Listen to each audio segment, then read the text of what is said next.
Hey, welcome back to another video, and in today's video we're deep diving into Yunzii's latest addition to their AL lineup, the AL75. After being thoroughly impressed by their AL66, my expectations were set very high going into my testing.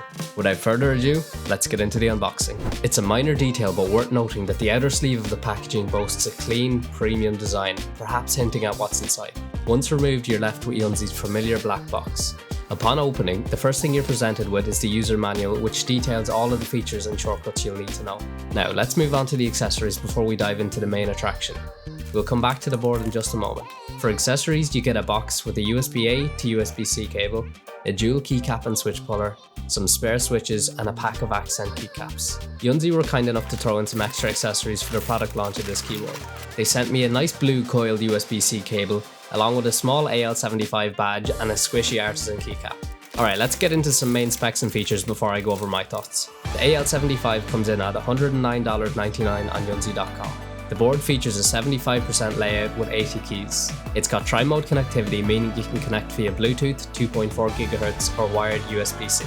It also features a 6000 mAh battery. Let's kick things off by discussing the aesthetic of the AL75. With its CNC finish and the tasteful grey keycaps, the AL75 presents a sleek and professional aesthetic. It's also available in this black theme that boasts a similarly impressive appeal. I particularly enjoyed the tiered design of the case, which adds another level of visual appeal compared to the blocky shape of the AL66, for example. With its 75% layout, the AL75 strikes a nice balance between compact and functional. However, if like me you've become reliant on a volume knob, you'll be disappointed to find that the AL75 doesn't come with one.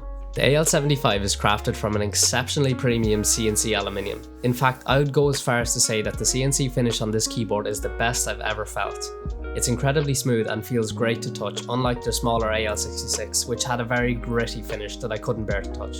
If I were to make a comparison, I'd say it's most similar to the finish of the Monsgeek M7 keyboard. And Monsgeek definitely know their stuff. Being aluminium, there's a notable weight, but it's not the heaviest. In terms of sound, the AL75 definitely leans towards the more audible end of the scale. Describing the sound profile accurately is a bit tricky, but I'd say it's a creamy talk. While I quite enjoyed the sound, for those of you who prefer a more muted keyboard, the AL75 might not be exactly what you're looking for. The stabilizers performed well in terms of rattling and ticking. I couldn't hear any at all. However, I did notice that the stabilized keys, especially the spacebar, were significantly louder than the rest of the keys. Flipping the AL75 over, there's not much going on the underside. You get a rubber pad in each of the four corners, so you need not worry about the board sliding around your desk. Apart from that, there's just a series of 8 screws on the bottom to open up the case, which we'll get into shortly. Moving over to the back edge of the board, you'll find the connectivity zone. From left to right, you'll find a Mac or Windows operating system toggle, followed by the USB-C port, and finally the connection mode toggle. As you can see, the case of the AL75 is really minimal with no branding, providing a tasteful and clean experience. Let's flip it back around and take a look at what's going on up top. Firstly, this gold plate was probably the first thing to catch your eye. I'm seeing this clever little solution being used more and more lately. If you press down on the plate, it reveals the hidden location for the 2.4 GHz dongle. One thing to note is that the surface tends to attract fingerprints, so if you plan on using a dongle often, prepare to keep a microfiber cloth nearby. The AL75 features a small log light bar to the left of the arrow keys, adding an additional layer of customization to the board's appearance. Now, let's take a look at the keycaps on the AL75. They're double shot PBT in the cherry profile. Being double shot, the legends are perfectly crisp and contrast well with the lighter coloured keycaps. I think the sharp look of the cherry profile complements the sharp cut aluminium case really well. I also wanted to showcase the included accent keycaps for those of you who might opt to use those. In my unit, I've opted for the Cocoa Cream V2 switches. They're a 5-pin pre-lube linear switch that require an operating force of about 50 grams. With their long pull stem, they bottom out quite early, and I found them really satisfying to type on with their soft, bouncy feeling. They're made up of a nylon bottom housing, POM long pole stem, and a polycarbonate top housing. They also feature an LED diffuser strip, but I didn't really notice the benefits of this, given the keycaps are not shine through. The AL75 ships with its own software driver, meaning there's no VIA support. Like most dedicated keyboard softwares, the user interface leaves a lot to be desired, but it allows you to remap keys, create macros, and play with your RGB lighting. I was really impressed to learn that Yunzii included a 6000 mAh battery in the AL75. Now, in practical terms, Yunzii rates this battery for over 10 days with RGB lighting switched off, meaning you can use this board in its wireless modes for quite some time without needing to reach for a cable. However, in my experience, that number goes significantly down when you keep the RGB on. The AL75 is well equipped with RGB lighting with 18 preset modes and 7 colour options. For those of you looking to use the AL75 for gaming, you'll be glad to know that it's more than capable. In its wired connection mode, the AL75 features a 1000Hz polling rate, which is equivalent to a 1 millisecond response time. It also features N-key rollover, which allows the board to recall the sequence of several key presses, which is a necessity for gaming. Let's do a quick teardown and look at the internals that are powering the AL75. To begin this assembly, you'll need to remove 8 screws from the underside of the case. Once removed, the top housing should easily lift off, where you'll need to then remove the single ribbon cable holding the PCB to the bottom case.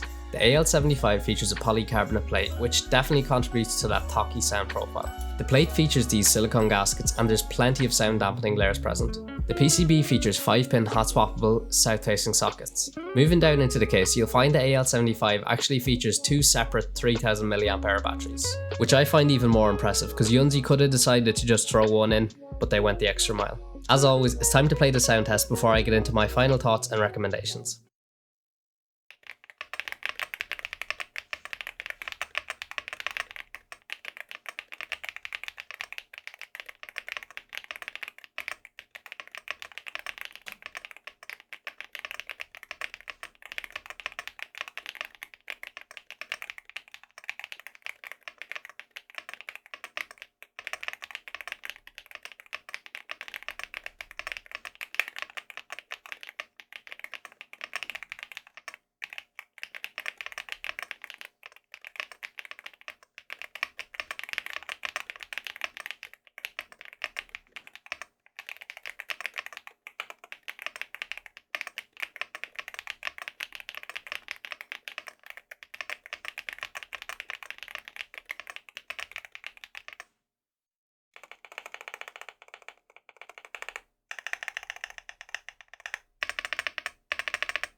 So, coming in at $110, I believe Yunzii's AL75 is a sophisticated upgrade, perhaps for your second custom keyboard or maybe even your first aluminium keyboard. Its CNC finish is absolutely perfect and the board generally just looks excellent. I thoroughly enjoyed the typing experience using the Cocoa Cream V2 switches. If you're coming from a mainstream big name brand, the typing experience here will likely blow you away. In terms of caveats, the AL75 will simply be way too loud for some people. If you were hoping for a programmable knob or maybe even a screen, you don't get any of that here, but that's by design from Yunzii. You're getting a totally premium, tasteful keyboard.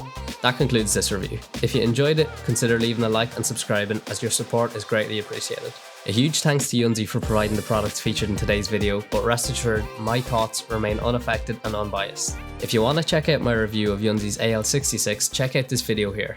Alternatively, check out my latest video.